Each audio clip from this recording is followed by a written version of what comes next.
Hagar, the woman God saw, a story of redemption in the wilderness. The sun blazed mercilessly overhead, its fiery gaze scorching the endless sea of sand. A lone figure stumbled through the wilderness, her feet raw, her breath ragged. This was Hagar, an Egyptian slave, a woman forgotten by the world but not by God. Her story begins not in triumph, but in silence, not in power, but in pain. And yet it is here, in this forsaken place, that she would discover a truth that would echo through eternity. There is a God who sees. The unwilling vessel. Long before the desert, Hagar was just a servant in the household of Abram and Sarai, a foreigner, a possession. She had no voice, no future, only the daily toil of a life bound to the will of others. For years, Sarai had waited for the child God had promised, the heir who would fulfill the covenant. But her womb remained empty, and her hope withered like a dying vine. Until one day, desperation birthed a plan. Sarai turned to Abram and spoke words that would change everything. "Take Hagar. Let her bear the child I cannot." And just like that, Hagar's body was no longer her own. No one asked her consent. No one considered her heart. She was handed over, a vessel for another woman's dream. But then, something unexpected happened. Hagar conceived.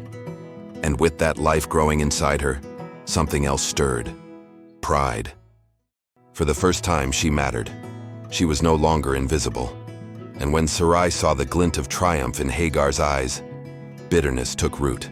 The cruelty of man, the kindness of God. Sarai's jealousy festered. She accused Hagar of arrogance. She demanded Abram intervene. But Abram, unwilling to defy his wife, uttered the words that sealed Hagar's fate. "She is yours to command. Do as you wish."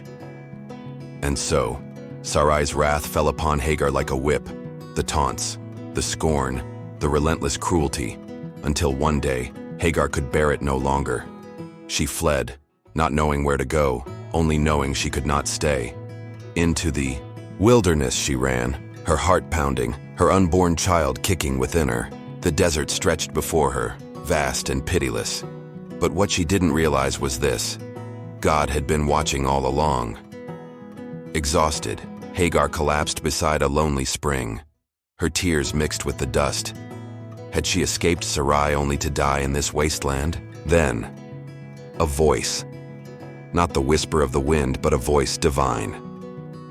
"Hagar, servant of Sarai, where have you come from and where are you going?" Trembling, she lifted her head. Was this an angel, a vision, or God himself? She had no words to explain her pain, but he already knew.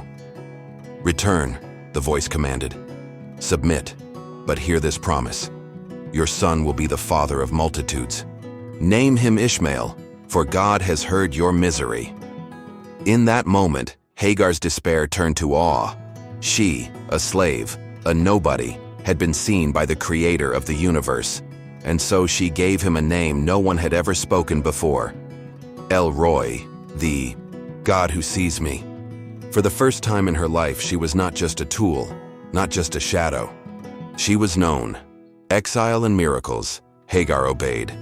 She returned, she endured. And in time, Ishmael was born, a wild, laughing boy, the delight of his father Abram. But God's plan was not yet complete. Years later, when Sarai, now Sarah, finally bore her own son Isaac, the old resentment flared anew. At Isaac's weaning feast, Sarah saw Ishmael mocking, and her heart turned to stone. "Cast out that slave woman and her son," she demanded. Abraham hesitated. This was his firstborn, his flesh and blood. But God spoke, "Do not fear. Ishmael too shall be a nation." And so, with nothing but bread and a skin of water, Hagar was sent away once more. The water ran out. The desert sun burned. Ishmael, now a young man, grew weak. Hagar could not bear to watch him die. She laid him beneath a scraggly bush and walked away, her sobs tearing through the silence. "El Roi," she cried, "do you see us now?" And then, the voice again. Hagar, lift up your son. I will make him into a great nation. Her eyes blurred with tears as she turned. And there it was, a well of water bubbling up from the sand, a miracle in the wilderness, just as he had promised. Legacy of the scene, Ishmael lived. He grew strong. He became a mighty archer, a father of 12 princes, a nation unto himself. And Hagar, she who had been cast out, used and forgotten, became the matriarch of kings. The Bible does not record her final days, but this we know. She never again doubted that she was seen. Her story whispers across centuries to us today.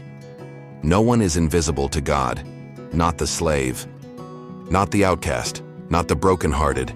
In your deepest pain, in your loneliest hour, He is El Roi, the God who sees you. 6 eternal truths from Hagar's story. God's eyes find the forgotten. Hagar was a foreigner, a woman, a slave. Yet, heaven noticed her. Your status does not limit His gaze. The wilderness is where miracles begin. The desert was not Hagar's grave. It was her birthing place. Your barren ground may yet yield a harvest. Obedience to God trumps oppression by man. Hagar returned to Sarai, but her spirit was free. True submission is to God alone. Tears are a language. God understands. Ishmael's name means God hears. Your silent cries reach His throne. 5. Provision comes at the last moment. The well appeared when all hope was gone. His timing is perfect. Your pain has a purpose. Hagar's suffering birthed a nation. Your story is not over. Closing prayer. El Roi, the God who sees me, you. Found Hagar in her despair, and you find me in mine. When I am discarded, remind me I am cherished.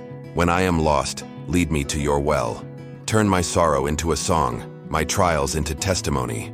Let my life, like Hagar's, declare, I have seen the one who sees me. Amen. If this story of divine sight in the darkest valley moved you, tell us, when has God met you in your wilderness? Let your voice join Hagar's echo across time. And if you hunger for more tales of God's relentless love, subscribe now.